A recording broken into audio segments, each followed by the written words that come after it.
obviously with veterans. And let's say someone who's listening to this now is they're still in, but they're wanting to get out of the military. What advice would you give to someone who's getting out?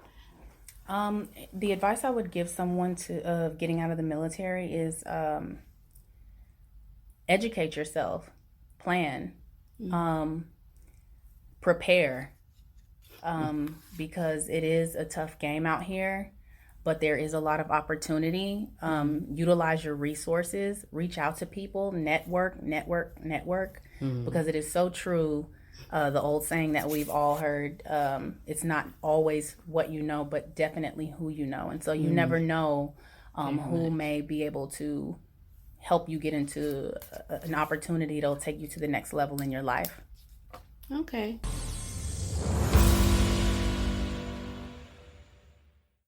To get out. So I would say for anybody, getting ready to get out of the military is start now figuring out a game plan about what you want to do.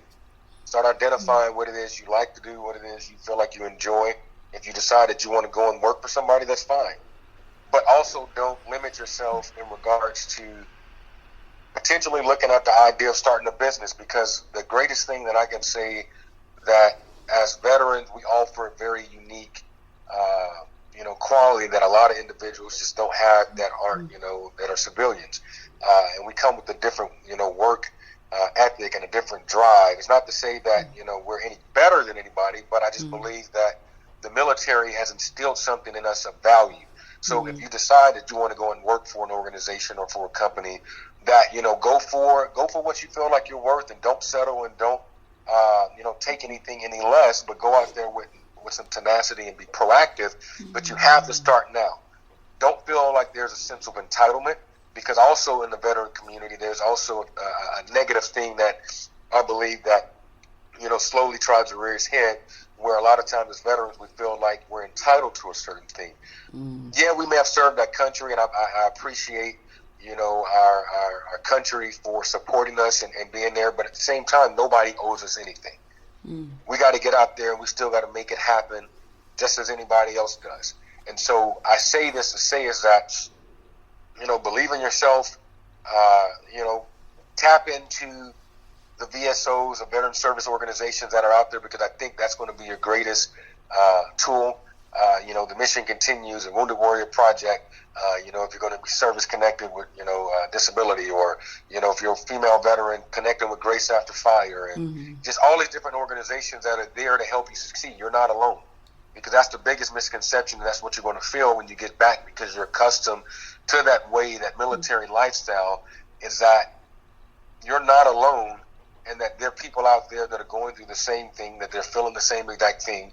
And if you connect and plug in, but also don't just get out there and do something for yourself, get out there and do something for somebody else. Because when you look at the fabric of society right now, you think about the atmosphere that we're in right now, everybody in a sense is kind of out there for themselves. And we have to get back to a place of serving, because I believe that through service, uh, that is what creates a better world. We could talk about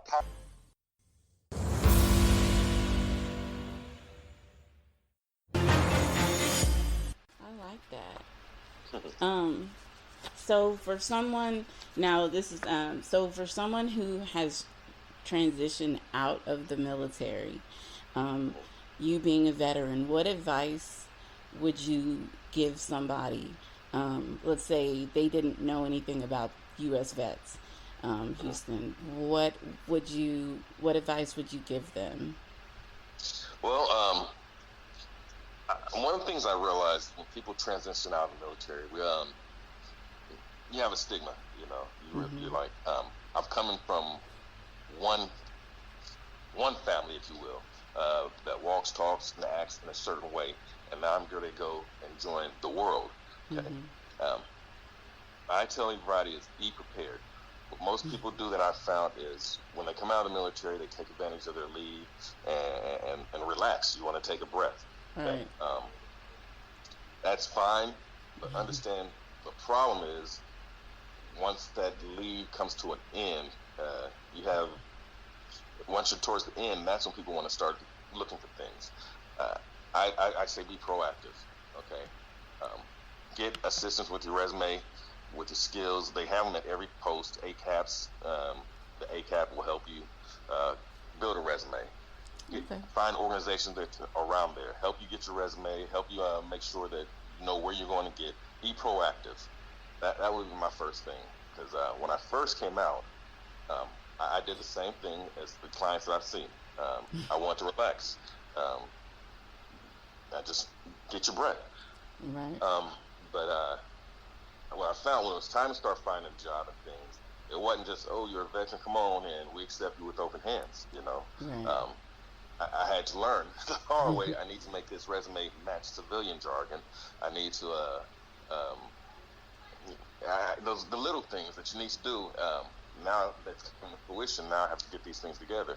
I was blessed. I actually connected with an organization, if I may, named Orion International. Okay. I've heard of them. Yeah, I actually reached out to them, and while I was in the military, I didn't have any luck. But about 2 months after, they gave me a call and said, we have a position in Houston, Texas, if you're willing to go. Me and my wife, we were like, yes, let's go. She was like, she wanted to be in the sun. She was tired of the Seattle weather. So we packed up and went, and that's how I got started in the, as a locomotive engineer. But a lot of people learn with organizations. You know, you're part of a brotherhood, so surround yourself